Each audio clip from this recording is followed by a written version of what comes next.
Wonderful. Great. Okay, so that reminds me, if anyone is going to be joining us baking right now, to start your oven, just have it on just in, so you don't forget, it's going to start at 400 degrees. So if you want to do that, that would be great. And so we have the phyllo dough, which has been sitting out. I took it out 2 hours ago. You could also do it overnight. So whatever you prefer and works for your schedule. And I have all the ingredients prepped here. So I'm ready. So depending if you did that or not, you can. I have 1/4 cup of powdered sugar, 1/4 teaspoon of nutmeg, and 1/2 teaspoon of cinnamon. And I did grind up pistachios without the shell, really fine. Let me see. And this is optional. Like if you want to sprinkle this on top at the end, I don't know if you could see. It is very grainy. So I threw those in the food processor.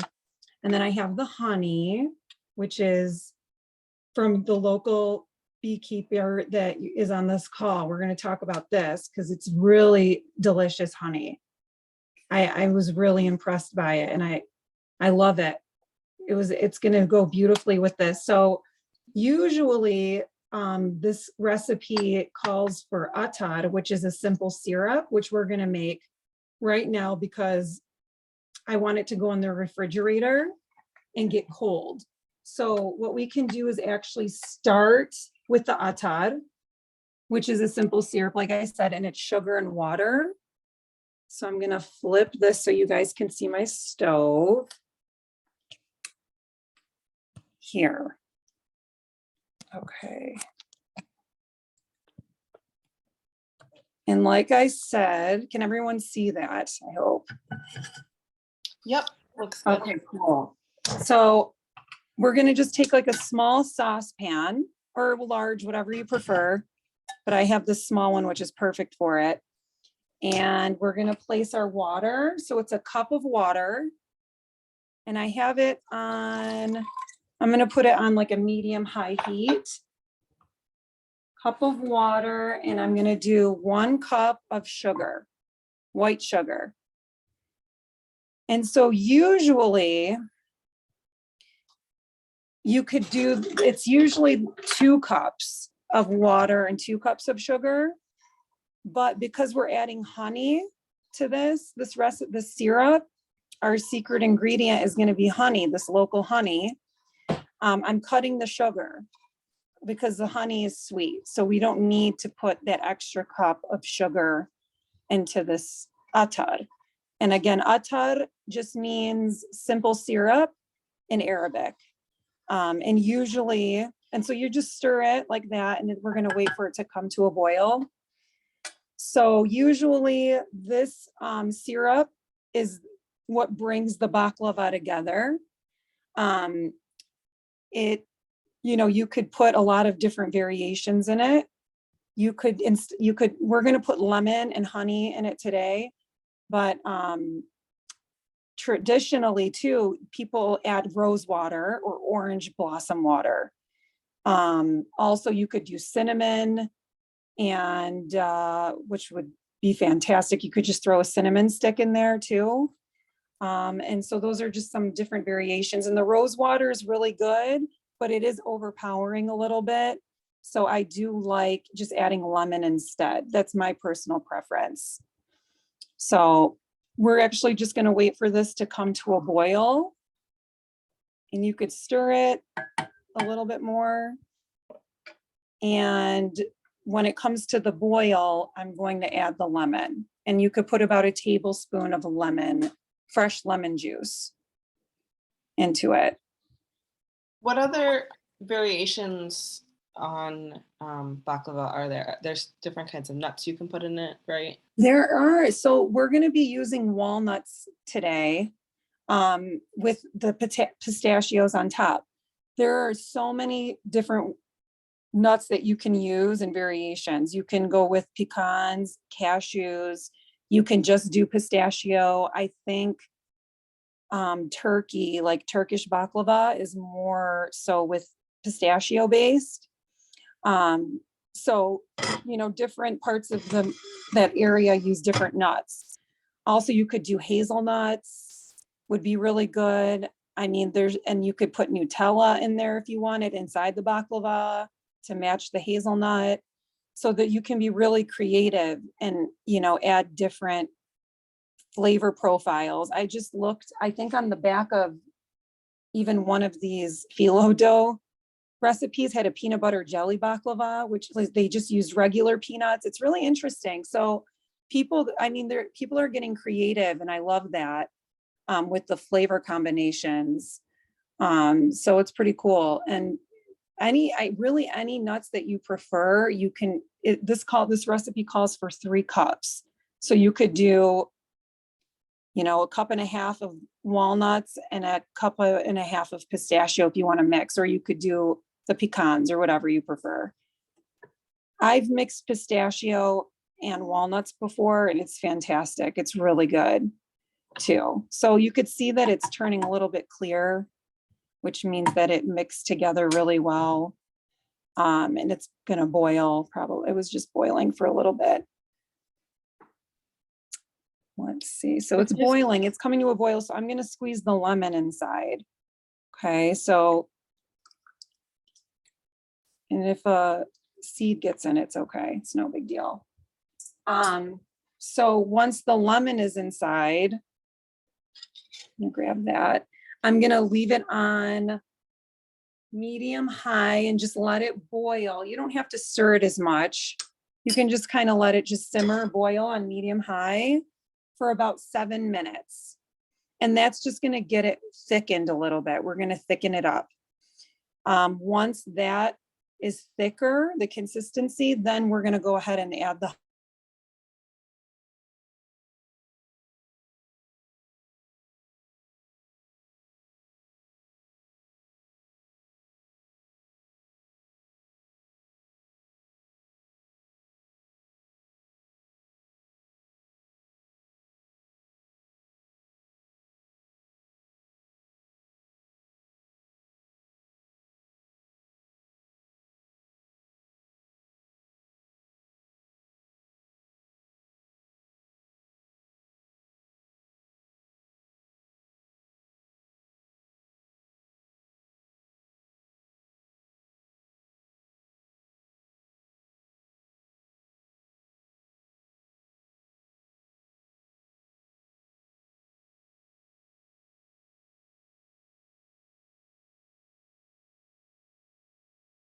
for about 5 minutes maybe. So it just needs a couple more minutes to boil.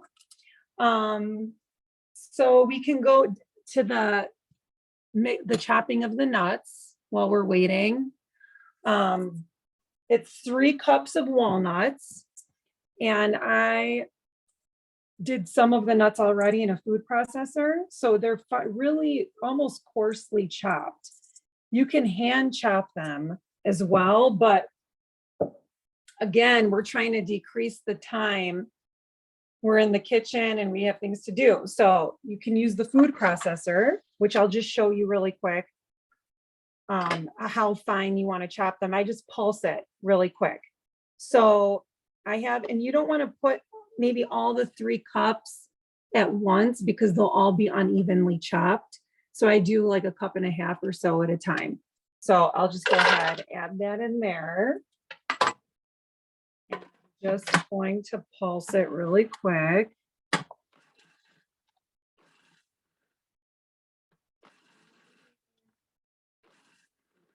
4 pulses.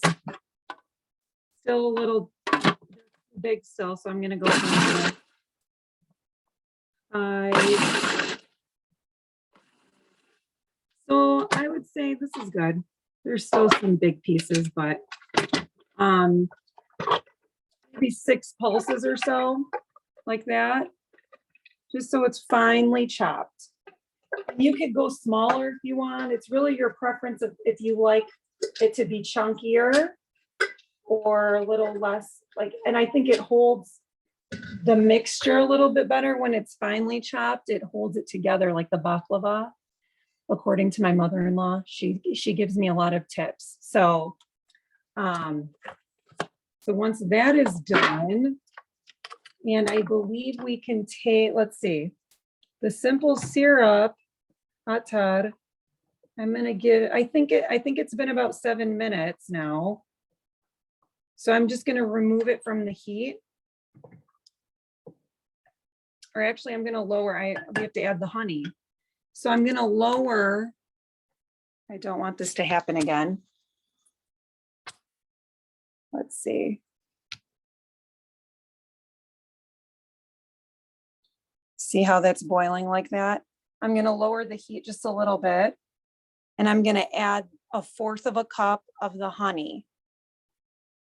So that is when we're gonna add that. I'm just gonna do it from here so you can, so I don't overheat my phone.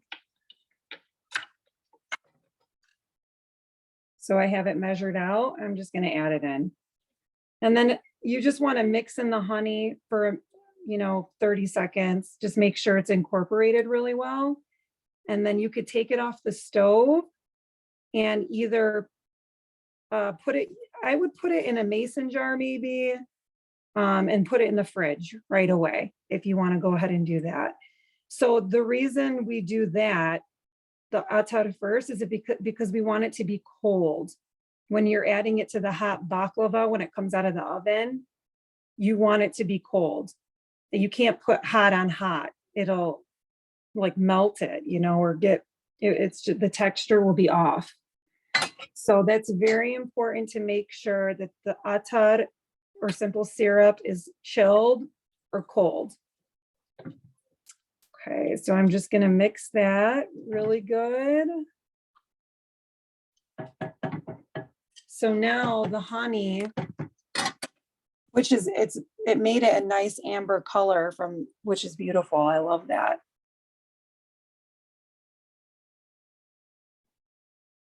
Just gonna boil it for another couple seconds, mix it, and then that's it. I'm just gonna take it off the stove. So I will put that to the side and let it cool. Usually I'll just put the whole, if it's, not boiling hot, you could throw it in the fridge right away. Or you can put it in a jar, whatever's easier for you. I just wait for that to cool a little bit before I put it in the fridge though. Okay, so we got that. We have the nuts. Our 3 cups of nuts are chopped and ready to go. And now we're gonna add the spicing to it. So I have the cinnamon and nutmeg. I'm just gonna add it into the bowl with the nuts. And 1/4 cup of powdered sugar. Here it is. Okay. So just adding that in there. And we're just gonna mix it up.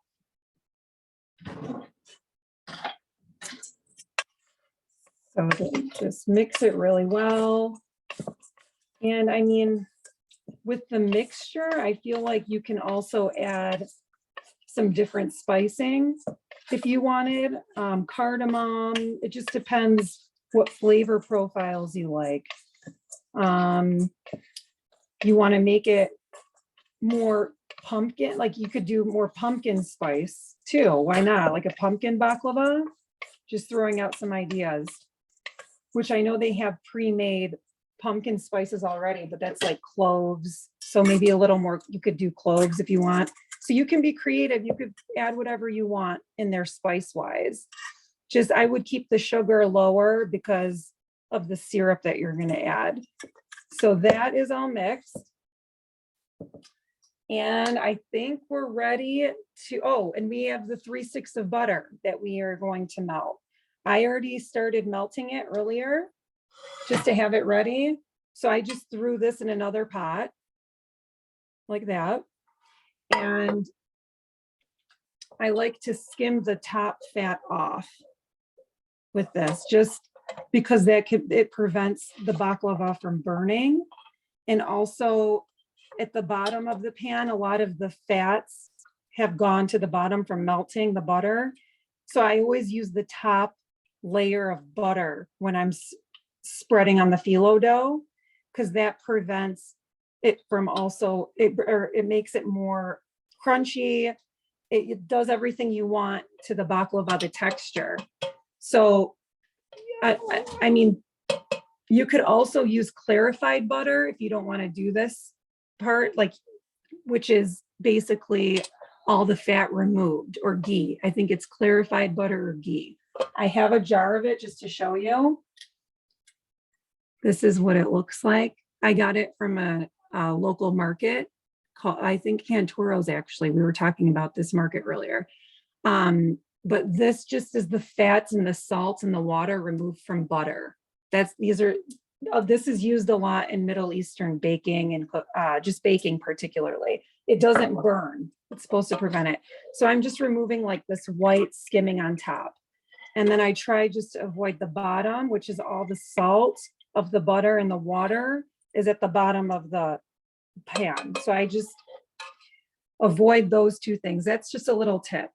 I've also made baklava without doing that, and nothing has happened to it.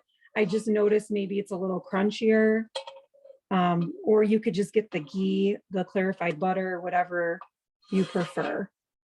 So I'm just skimming that. That's all done. And now we can start layering the baklava. So once your phyllo dough, and does anyone have any questions at this point before we start layering? Or you're good? In the chat, but feel free to unmute yourself if you do. Yeah, feel free to ask anything.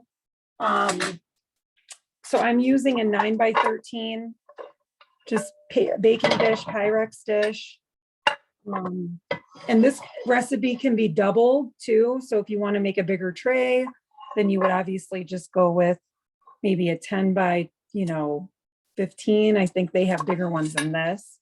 Also, there's circular trays if you want to get really fancy. So yeah, there's a lot of options. So I'm going to go ahead and grease the baking dish with the butter. Okay, so just greasing that at the bottom, just so it doesn't stick. And we are going to get started with our phyllo dough. So the package that I got, which is Athens, the Athens brand, comes with 2 packs, I think, of 20 sheets each. So it makes it really easy because we're going to do this in half anyways. We're going to use just half of this dough, put the nuts, and then do the other half. That makes sense. If you have one long sheet that's kind of like that, sometimes they do come like this, you would just have to cut it according to your baking dish.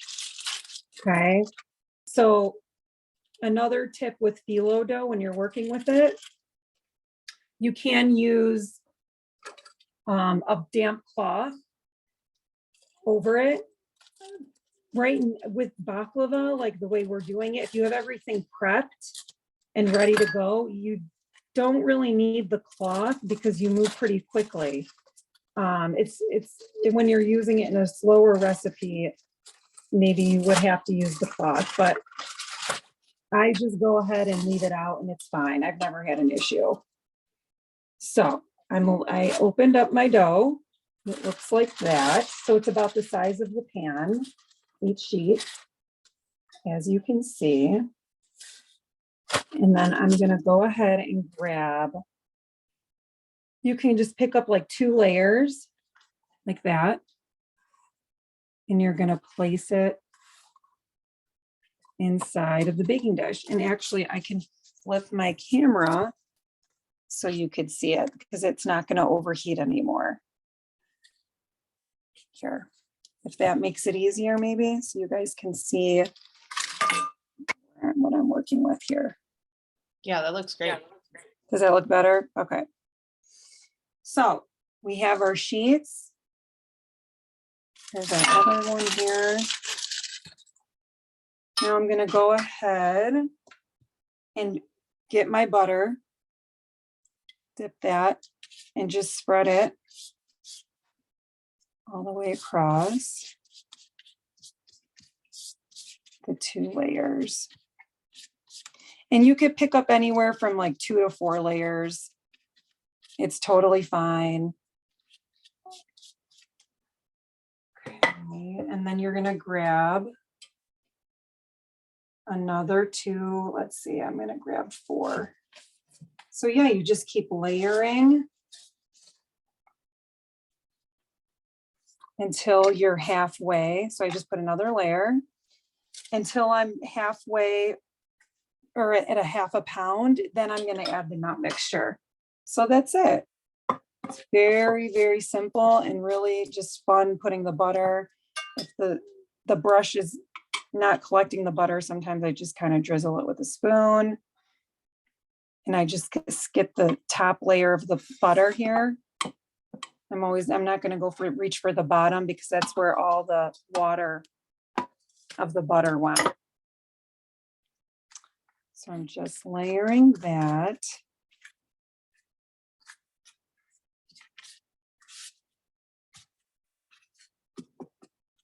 Push that down. Tish is wondering if you could spray on the butter. Oh, that is a great idea. Yeah, I think you can. Like what you would melt it and put it in a spray bottle? Or I don't know if it's just margarine that comes in a spray And I feel like bottle. margarine is okay, as you can use margarine. It doesn't have as much fat. So it's okay to even use that butter in general. I don't see why not. The only thing is it just depends on if it's thick enough, like the spray might not really get into the dough as much. Like you might need a lot of spray. You might spend more time spraying it, but it seems like efficient. I'm kind of curious. Maybe we should try that next. And how about olive oil? I've never done it with olive oil. I would say probably not. I think this is because it's one of the main ingredients of the recipe. I think the butter is very important. I don't think you can substitute that. Like it might not be fatty enough? I don't think so. Yeah, I don't think. And I used unsalted butter. I'm sorry, I should have specified that. But yeah, I did use unsalted.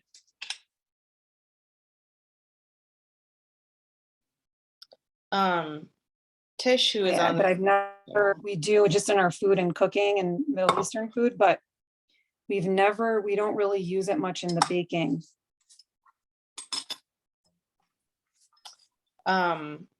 Tish, who's on this call, has honey that, or maybe Tish, sorry, not to put you on the spot, but if you are in a place where you can share more about your hibiscus honey, I was thinking that could be a really delicious variation on this too. Like okay. Honey. Yes, I do have the honey. So what was the question? Could you tell us a little bit about your hibiscus honey? Because I was thinking that could be a good variation on this recipe. Oh, actually, that would be really good.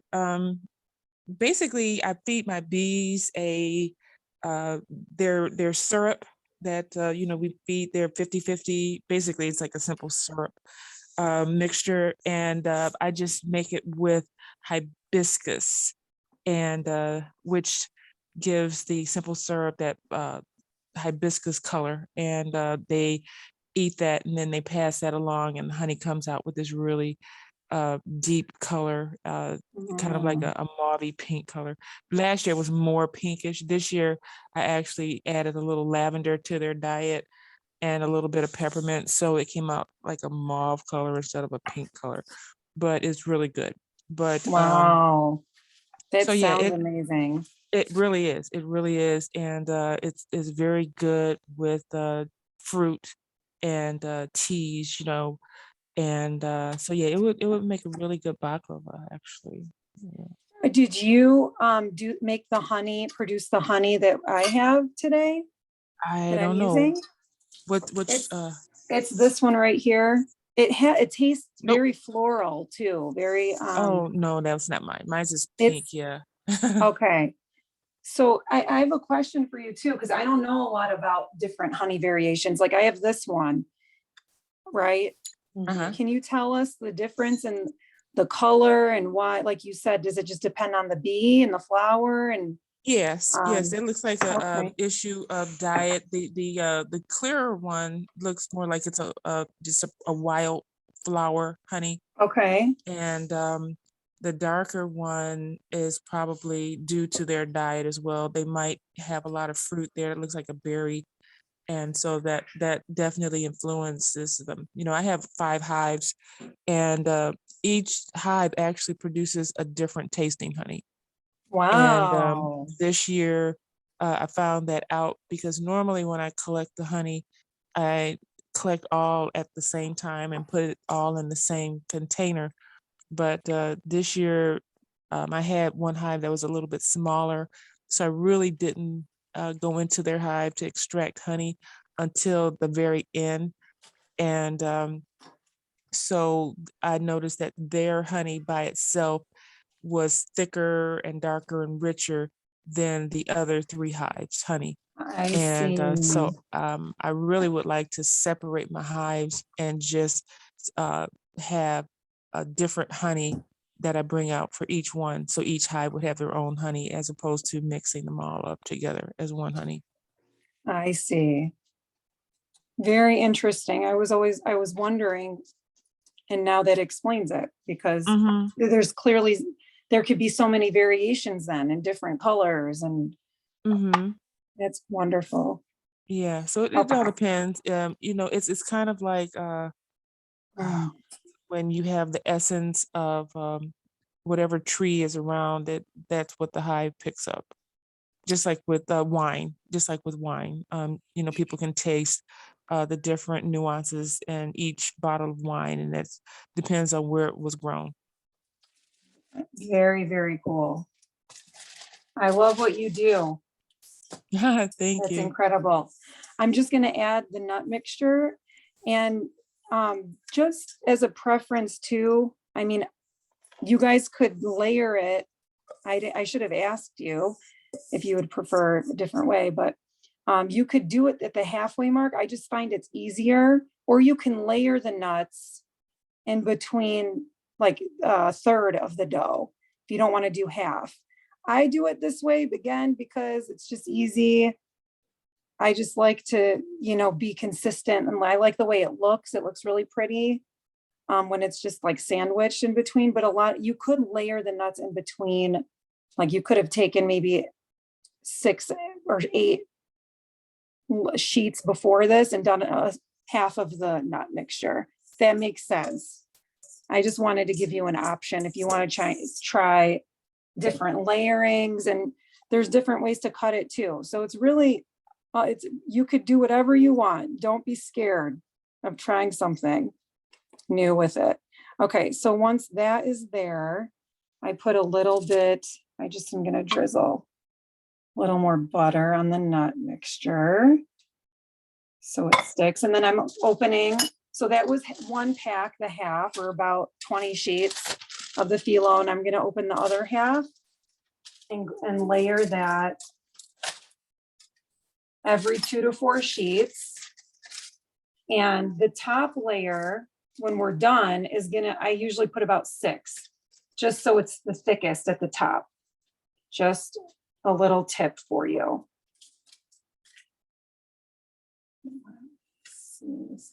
Just as a side note, I just texted Keto to confirm, but the honey that you're using is from KGD Farm in Eastern Market.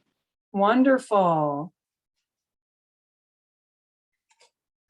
And this is through your farm, right? Your local farm, and you guys have a program too, I was reading about, where you do beekeeping and everything, which is amazing. You train people to do that, right?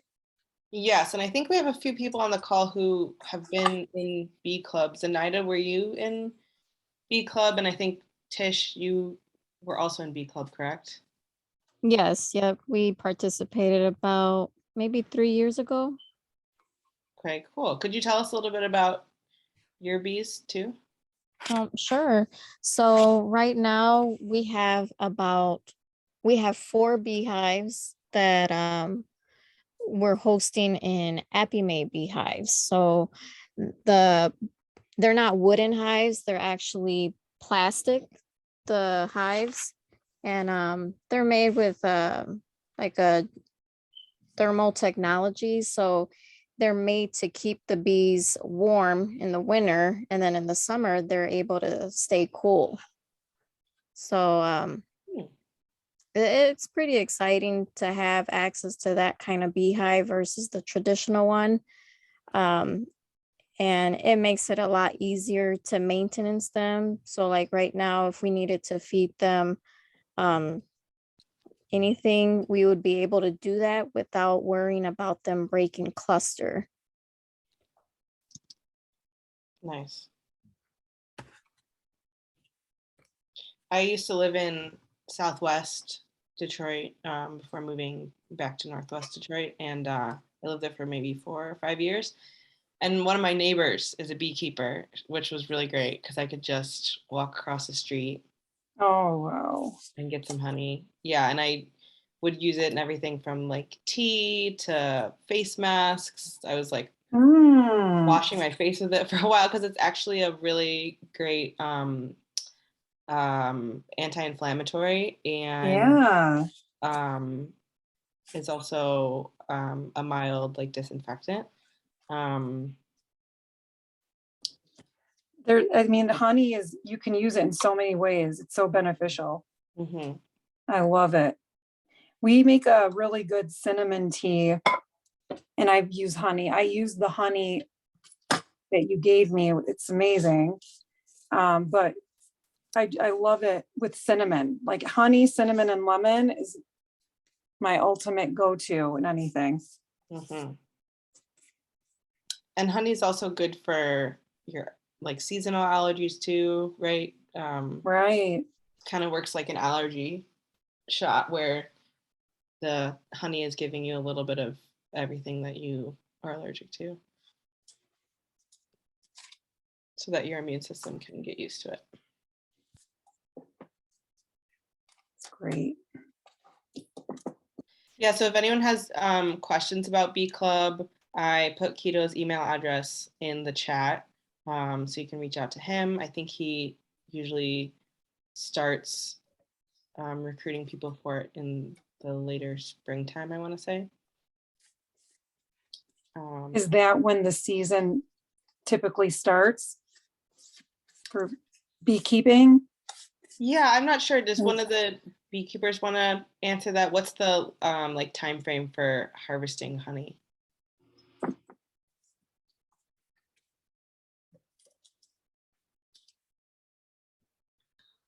It depends. Some beekeepers harvest honey like right in the summertime, late summer. Others wait until their bees overwinter, and then they harvest their honey in the spring.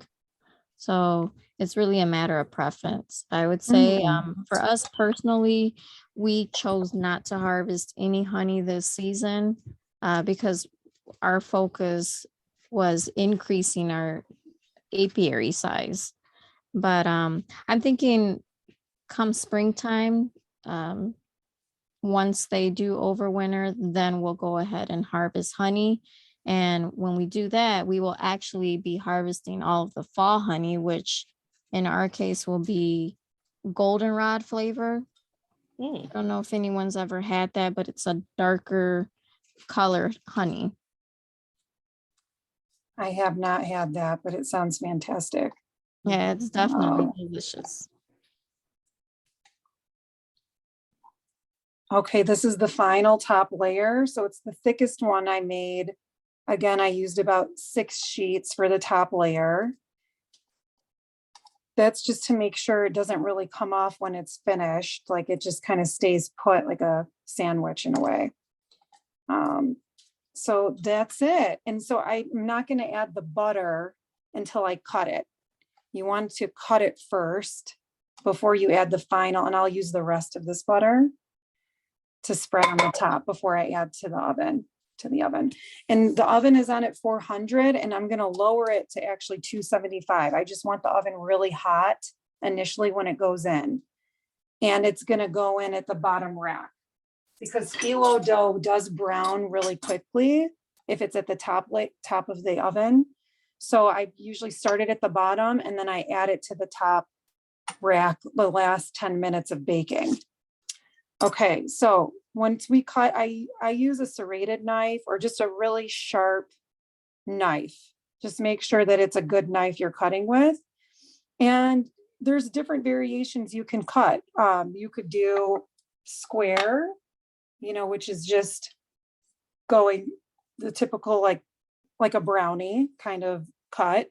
You could cut a square and then do like a half of a triangle. So cut the square this way and you'll have two pieces, two triangles, or you could do diamond shaped, which is, I have some here from last week, which looks like this.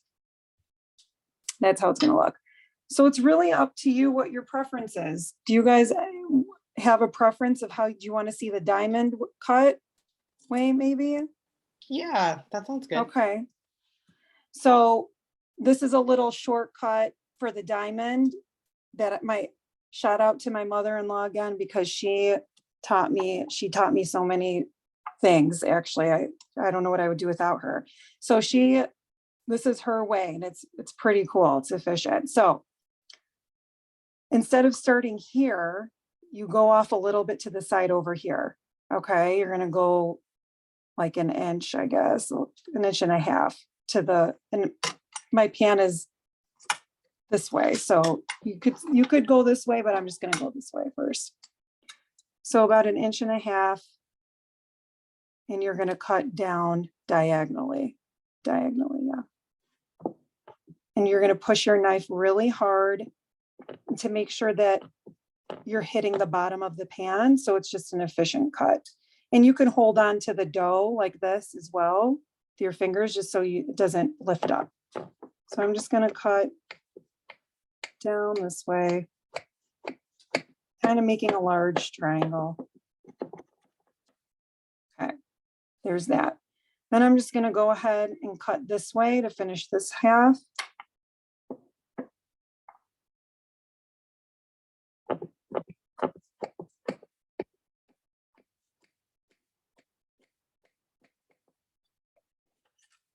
Okay. As long as you're just cutting really hard all the way down, you're good. So I'm just going to continue that about that big here. And you could always just slice like what I usually do is like that, just to make sure they're all, before I commit, that they're all going to be evenly. So it looks like 3 fingers or so, I do.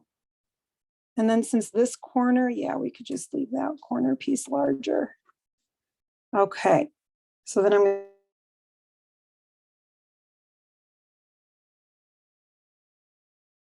the knife is, downward, going downward, not flat. You kind of want to lift it up so you're getting the bottom of the pan.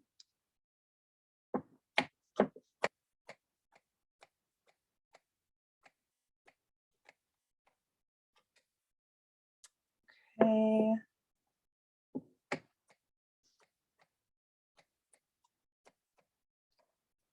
So it's, let's see, 1, 2, 3, 4, 5, about 6 cuts that you're doing.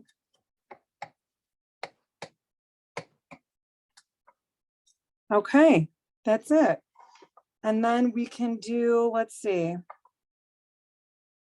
1, 2, 3, 4. Let's do about 4. And I guess you can make them as big or small as you'd like. If you want, if you're having a huge gathering and you want, I'm going to just do them about this big for Christmas, because this is great. What I'm going to do with this batch is actually freeze it for Christmas. Then I don't have to worry about my dessert that night. Okay, so there's 2, 3, 4.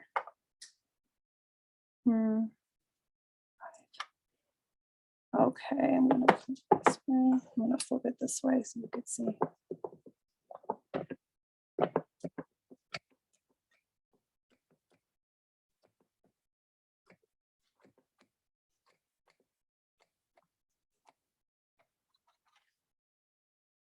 There you go. And again, you can make them as big or small as you'd like. So this is kind of on the smaller side. This is going to happen sometimes. It's okay. Because once the butter goes on top, it'll lay flat. It won't pop up, the phyllo dough.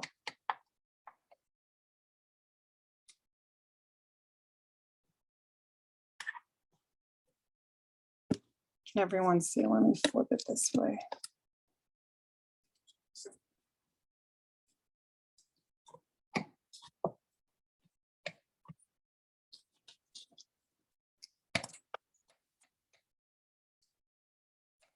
What are some of your favorite places to get baklava?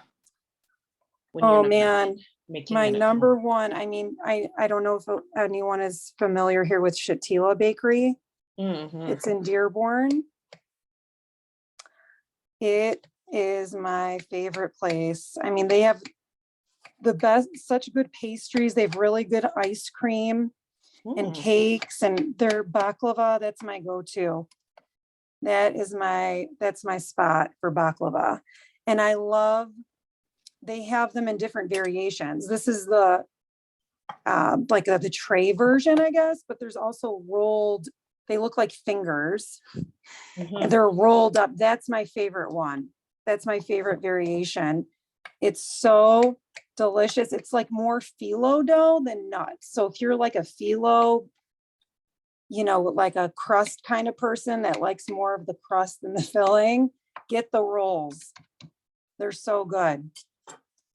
Okay. Because, and also with this nut variation, if you don't, that reminds me, you don't have to put as many nuts as you don't like them with too much nuts. You could put 2 cups of nuts, or you know what I'm saying? Mhm. Okay. Michelle's wondering if she missed the part where you were adding the nut layer. Did you add anything else to? That's it. Just the nuts. Okay, great. Just the nut. And then the second half of the phyllo dough I added. So this is all done. That's it. We're done. We cut it really well. Made sure that we hit the bottom of the pan with the knife. And now we're just going to go ahead with the butter, which my butter has, if it gets a little, mine's solidified a little bit, I'm just going to melt it back up. So then after we pour the butter on top, then it's going to be ready to go into the oven. And that's it. And then at that point, let me flip this. At that point, it takes 1 hour and 20 minutes in the oven on the bottom rack. And then the last 10 minutes, because it's about 1 hour 30, you're going to put it on the top rack to get really brown. That's when it's going to brown. So 1 hour 20 on the bottom rack.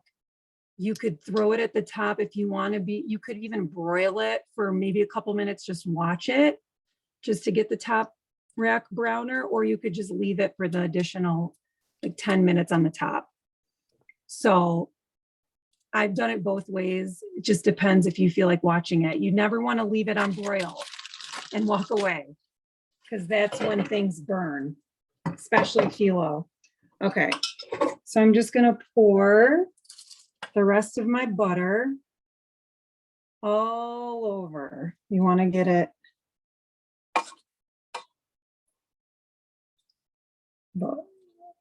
This is the same process you're going to follow when you pour the syrup when it's cooked. You just want to make sure it goes through all the cracks, all the cuts that you made. Get all the butter there. I can show you. And I mean, it doesn't, if you have a lot of butter, sometimes I tend to, it just depends, like I use a lot of butter between the layers and I'll have a lot left over. You can use it if you'd like, or you don't have to, but I feel like butter, too much butter doesn't hurt ever. Just is gonna be just as gooey and crunchy. Okay, so I made sure to show you. See how that butter is laying on top. And that, you see, that's all the water, like the liquid from the butter that I didn't use. I just want to show you how it looks at the bottom. And that's technically what the ghee, and clarified butter is. It's just that removed, but this is just an easier way to do that without buying this. This is kind of pricey too. This is like 17 bucks, I think, for the jar. So you might as well just get 3 sticks of butter and melt it and avoid the at the bottom, that excess water. Okay, so that's it. This is ready to go into the oven. Just gonna make sure the butter is spread evenly.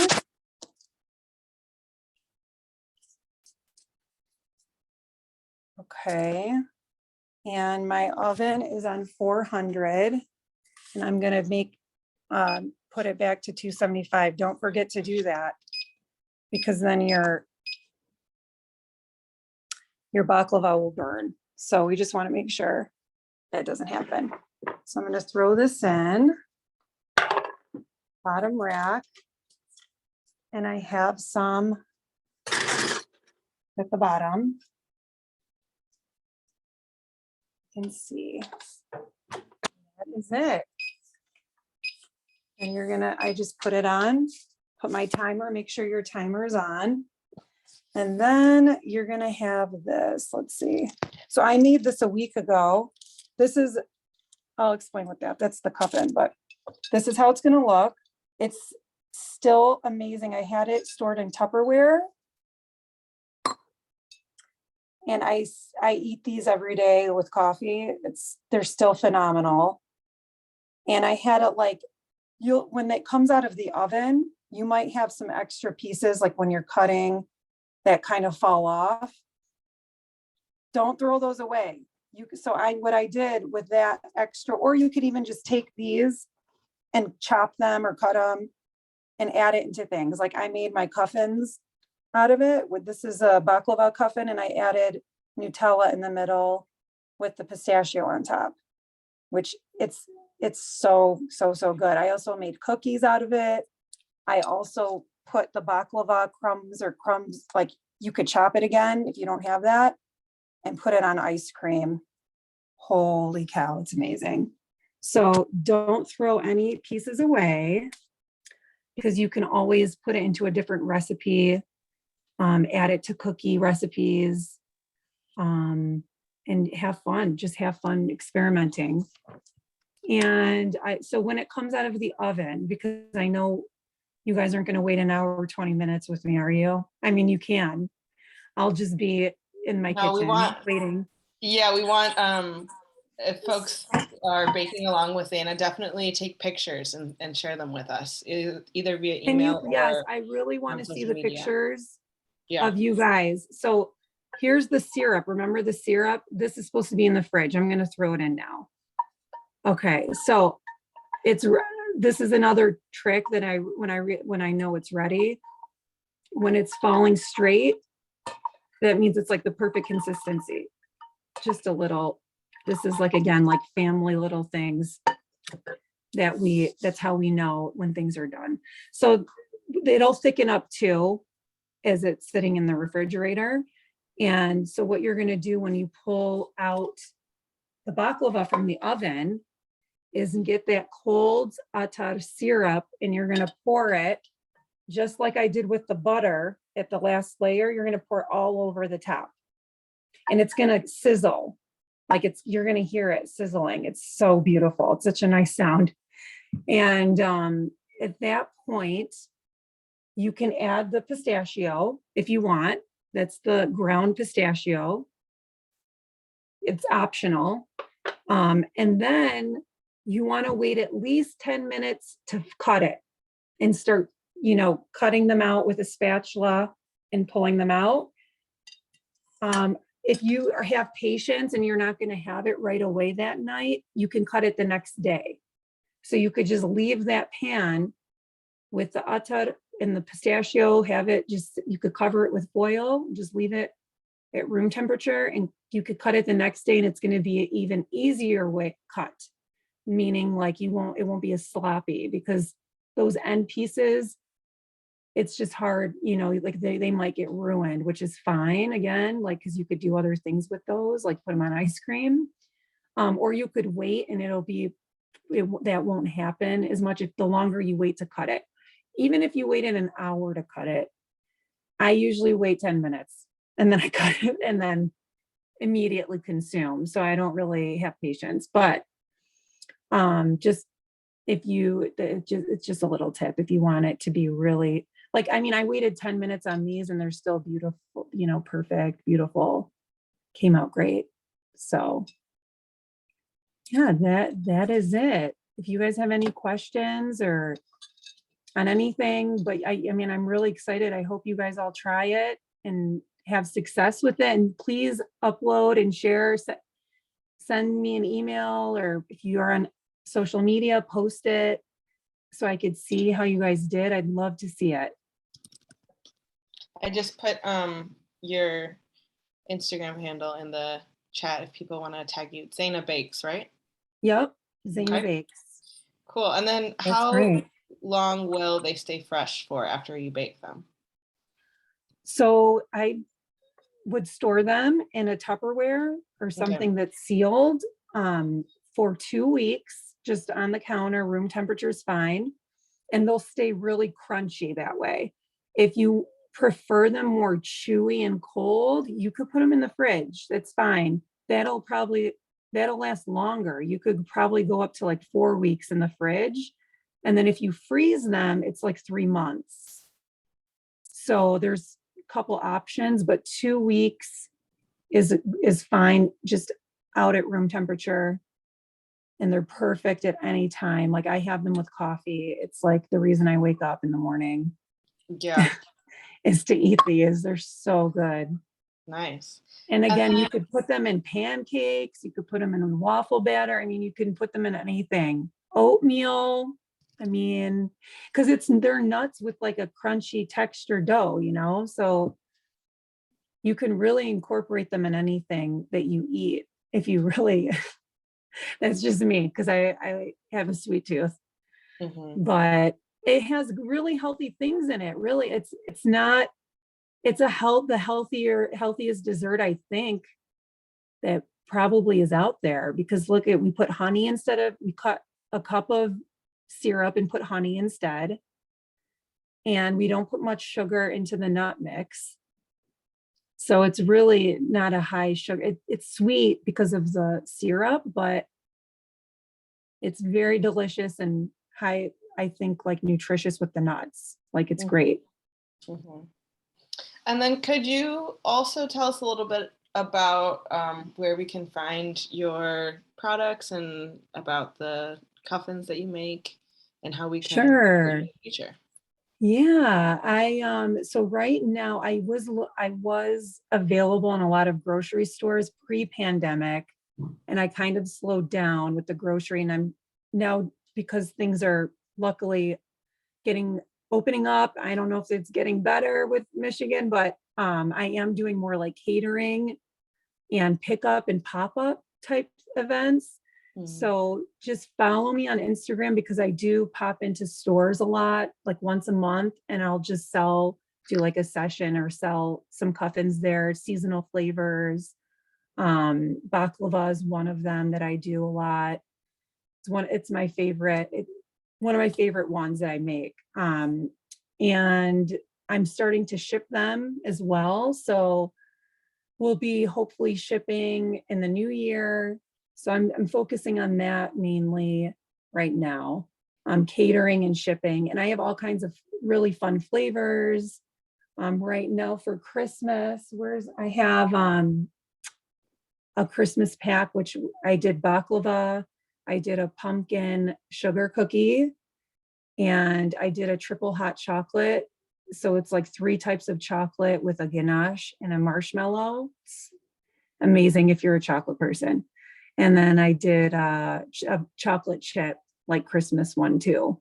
So it's that was for, like, I do a lot of pre-orders. So again, it's just depending if I'm doing a pop-up, then I'll let people come pick up from there. But it's been great. I love it. I love baking and cooking. So I'm just happy to be here and teach you guys. Anytime you guys need somebody to bake, I got you. I'll help you out with honey specifically. And with the honey that you brought too, it's really good. I know that sweet potatoes was something else that you guys, that's in harvest, right? With the farm? Yeah, we didn't grow sweet potatoes at our farm this year, but there are certainly, yeah, farms around the city that would have harvested their sweet potatoes. Yeah. Because it's really good. I do a lot of cooking with honey, with like with sweet potatoes too. But I really wanted to showcase the baklava because it's perfect for the holidays and just for parties and stuff. But I really love this honey. I'm excited to use it on my sweet potatoes and a cinnamon tea that I make. Oh, nice. It's delicious with it too. Sweet. Yeah, when we're back at the market, we'll have honey at our Grown in Detroit market stand in Shed 2 in Eastern Market. I think we'll be back there in late spring, I want to say. I don't know the month off the top of my head, but. That's wonderful. And that's with all the produce as well? Yes. Yep. Great. Exactly. I'm excited. I'm excited to come support you guys. And I'm so proud of what you guys are doing for the city. It's wonderful. I'm so glad that we had some beekeepers on here as well, so that yeah, you a bit about your work.